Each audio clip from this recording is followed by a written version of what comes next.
Treblers, welcome to episode 5 of Talking Technique. I'm Ariana Kapp and I welcome you to more shedding of the left hand. Now, a lot of grooves, scales, runs have this pattern in it. A jump from one string to the next on the same fret. In order to execute those jumps in a legato way, here's a trick you can use. I'm not barring these, right? I might bar maybe, just two strings at a time. But I don't usually do that. What I want to do is be able to go from string to string in a legato fashion.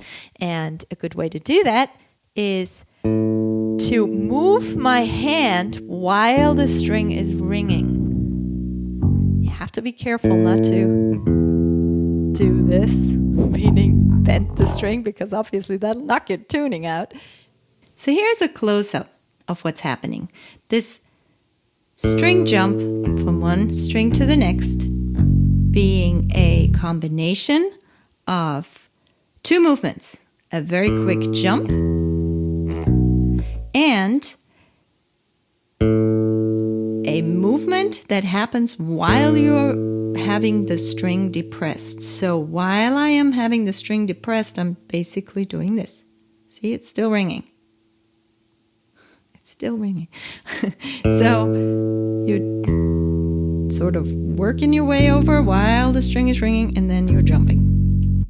And again, what helps me is that I don't over grip with my thumb.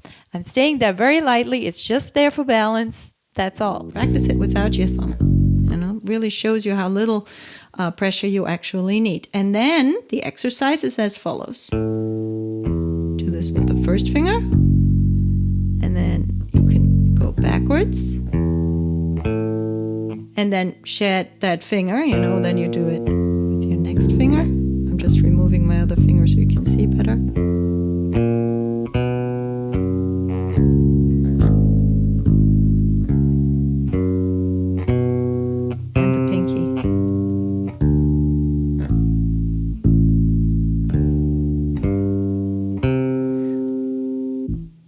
And then I will combine them.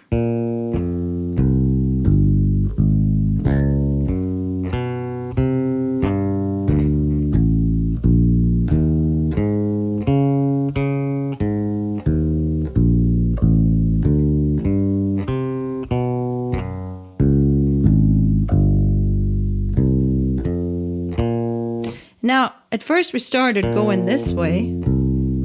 So as a variation, obviously you want to start the other way so that we basically nail all different options.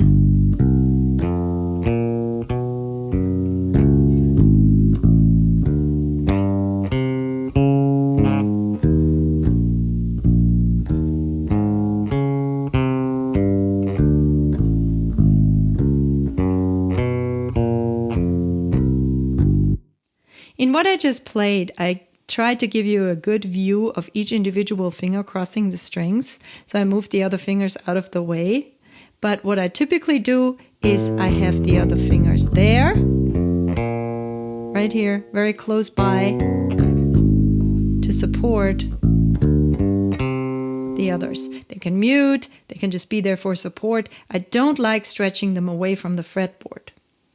Now, it's a few applications and also really good exercises for not only notes, but also for technique, are playing scales in intervals. So if, let's say, I have a G major scale down here, and I always like to play everything from the lowest possible note to the highest possible note in each position. That's that pattern system that I use.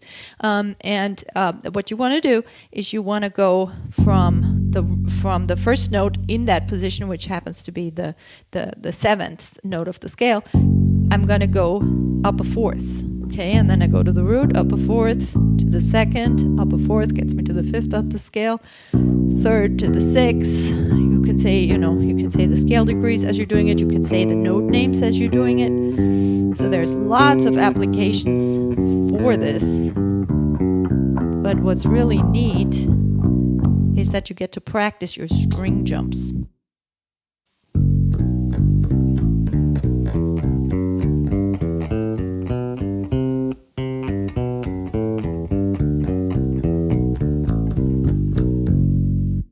can practice things like saying the note names as you do this. F sharp, B, G, C, A, D, E, B, C, F sharp, D, G, E, A, F sharp, B, G, C, C, G, B, F sharp, A, E, G, D, F sharp, C, E, B, D, A, C, G, B, F sharp. Or you could say the scale degrees while you're doing this. 7, 3, 1, 4, 2, 5, 3, 6, 4, 7, 5, 8, or 1, right? 6, 2, 3, 6, 2, 7, 3, 1, or 8, 4. What you can also do, another step up, and it's also great shedding for the left hand, is things like this. Rather than going up a fourth each and every time, you do this.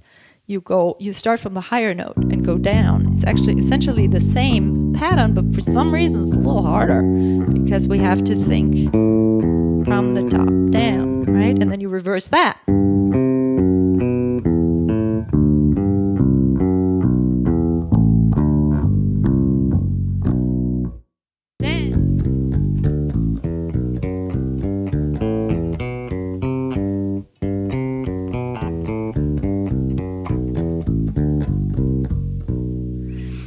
Then you can, say the note names on that. By the way, if you have trouble with this one, what I found helpful is that you say only the first note of this whole thing, because it'll make the scale, right? So B, C, D, E, F sharp, G, A, B, C. And then when you go backwards, you start with the lower note. G, F sharp, E, D, C, B, A, G, F sharp.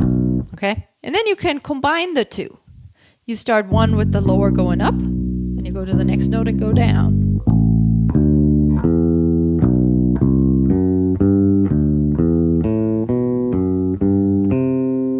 And then you reverse that. Okay?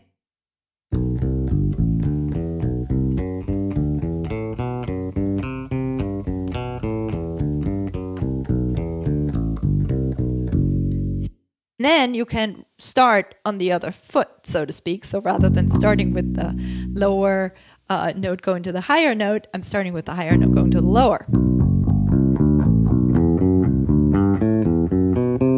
And then reverse that. Starting the other direction.